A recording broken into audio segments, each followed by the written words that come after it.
ওমর ফারুক সালাত শুরু করলেন, ফজরের সালাত, আল্লাহু আকবার। In the mean time Abu Lulu এই খঞ্জর নিয়ে ওমর ফারুকের বুকের মধ্যে 3টা স্টেবিং করলেন। একটা মারলেন নাভির নিচে, মারার সাথে সাথে পাকস্থলী কেটে গেল। আরেকটা মারলেন পাজরে। উনি স্বপ্নে দেখলেন একটা লাল মোরগ ওনাকে 3টা ঠোকর মেরেছে। কয়টা? উনি জুমার নামাজে, জিলহজ মাসের শেষ সপ্তাহে জুমার নামাজে বললেন যে একটা লাল মোরগ 3টা ঠোকর মেরেছে।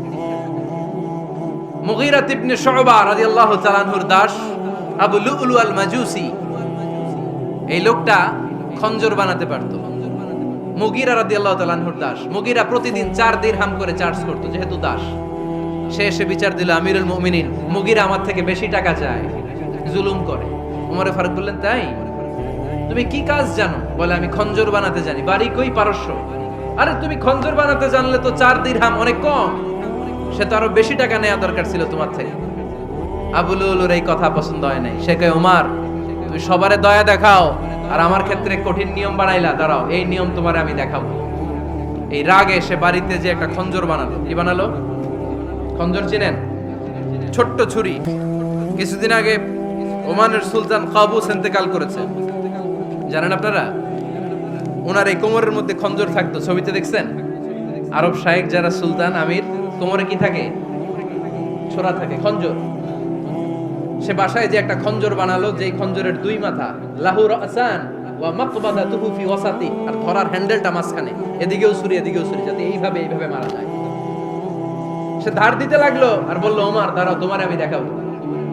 ওমর ফারুক মসজিদে নববীর ইমাম, ফজরের নামাজের সময় এ আবু লুলু আল মাজুসি বুরনুস পরে, চাদর পরে,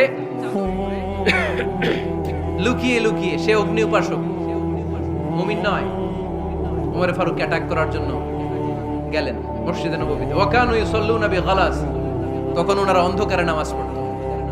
নামাজের সময় যখন হলো, লুকিয়ে লুকিয়ে প্রথম কাতারে ওমর ফারুকের পিছনে মুয়াজ্জিনের পাশেই দাঁড়ালেন, হাতে খঞ্জর। ইকামত হলো, ওমর ফারুক সালাত শুরু করলেন, ফজরের সালাত, আল্লাহু আকবার।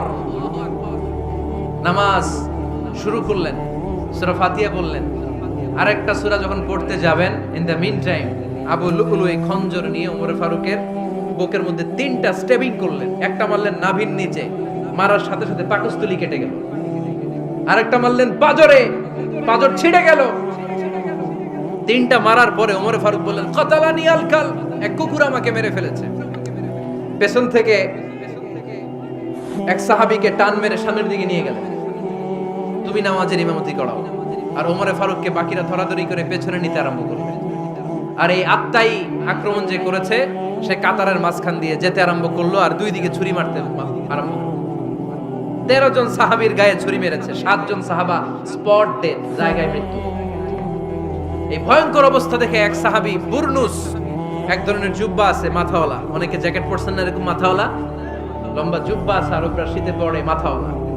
এই মাথাওয়ালা জুব্বা বের করে এক সাহাবী জালের মতো তার দিকে উড়ায় মারল। ওই বুরনুসের মধ্যে পেঁচিয়ে আবু লুলু মাটিতে পড়ে গেল আর সুইসাইড করে ফেলল, নিজের বুকে নিজে মেরে আত্মহত্যা। যেই সাহাবীকে ইমামতির জন্য দাঁড় করালেন, উনি ছোট্ট সূরা দিয়ে, প্রথম রাকাতে সূরা আল কাউসার, দ্বিতীয় রাকাতে সূরাতুল ইখলাস দিয়ে নামাজ শেষ। ওমর ফারুক বেহুশ। ওমর ফারুক কি? হ্যাঁ, বেহুশ। সবাই কান্নাকাটি করতেছে, সবাই দেখতে গেলেন, এখন হুঁশ ফিরে না। মুখের মধ্যে, মুখ খুলে রাষ্ট্রের চিকিৎসক মুখের মধ্যে দুধ দিলেন, ওই নাভি দিয়ে দুধ বের হয়ে যায়, পাকস্থলী কেটে ওখান দিয়ে দুধ বের হয়ে যাচ্ছে। তারা বলল, ওনারে বাঁচানো সম্ভব না, দেখেন হুঁশ ফিরে কিনা। হুঁশ ফিরলে ওনার পরে কে আমির হবে, উনি যেন প্যানেল ঠিক করে দিয়ে যায়। সবাই তাকিয়েছে ওমর ফারুকের চোখের দিকে। আল্লাহর মেহেরবানিতে ঘন্টা খানিক পরে উনি চোখ খুললেন। চোখ খোলার পরেই বলেন নাই, ও মা আমি মরে যাই। চোখ খোলার পরে উনি বলেন নাই, কে মারলো আমারে। চোখ খোলার পরে উনি বলেন নাই, আমার পরে নেতা কে হবে। চোখ খোলার পরে সর্বপ্রথম কথাটি ছিল, আসল্লান নাস, আমার নেতৃত্বে যে ফজরের নামাজটা শুরু হয়েছিল, এটাকে ঠিকমতো তোরা পড়েছিলি? আমার নেতৃত্বে যে ফজরের জামাত শুরু হয়েছিল, সেটা ঠিকঠাক মতো সমাপ্ত হয়েছিল কিনা আগে বল। আসল্লান নাস, নামাজটা হয়েছে কিনা বল।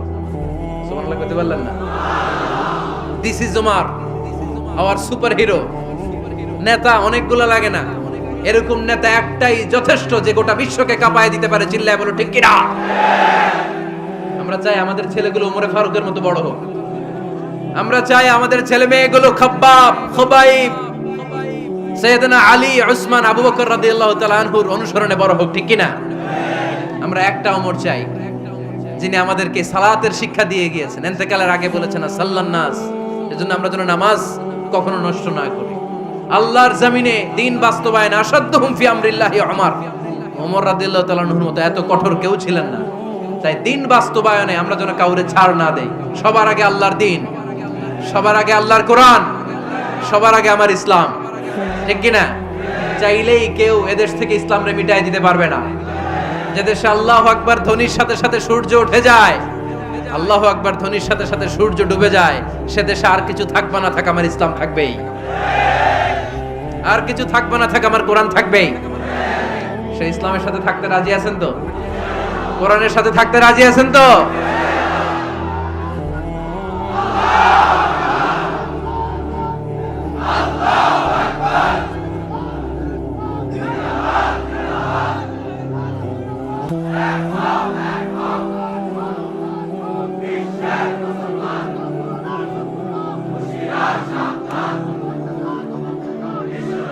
আল্লাহ আমাদের সবাইকে কবুল আর মঞ্জুর করে নেয়। আমরা পড়ি আমিন।